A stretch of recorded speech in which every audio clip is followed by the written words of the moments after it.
Lorsque nous affrontons une crise dans le domaine de la géopolitique, nous avons une tendance naturelle à regarder uniquement ces aspects négatifs. Mais il faut bien imaginer qu'il y a aussi des aspects positifs. Pourquoi? Sur le plan théorique, une crise, finalement, consiste à un remaniement des données de telle manière à obtenir un résultat qui n'était pas prévisible si on avait suivi un chemin classique. Cela veut dire quoi? Cela veut dire que finalement, ça ressemble du point de vue algorithmique à un RQI simulé qu'on utilise aussi comme technique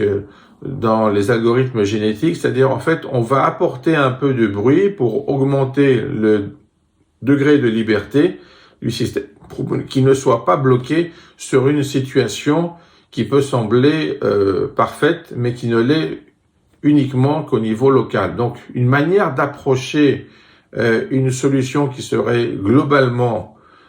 plus efficace qu'une solution locale, c'est finalement de perturber l'équilibre, de travailler hors équilibre, même loin de cet équilibre, comme dirait Prigogine, pour obtenir en fait une part de créativité dans la résolution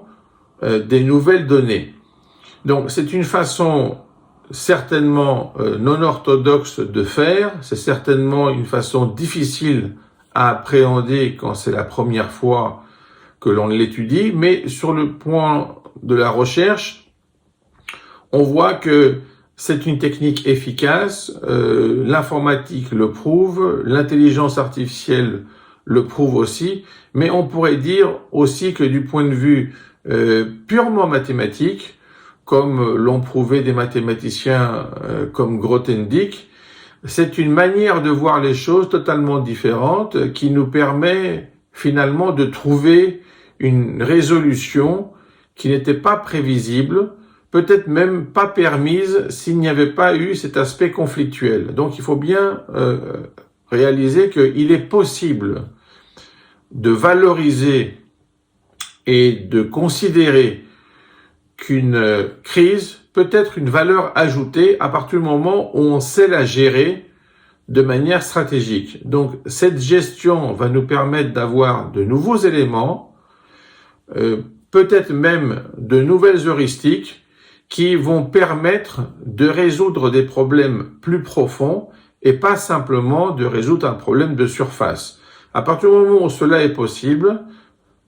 on est dans une phase où on peut effectivement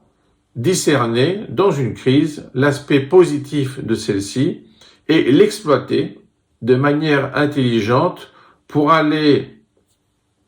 de l'avant et trouver finalement une solution qui n'était pas permise précédemment.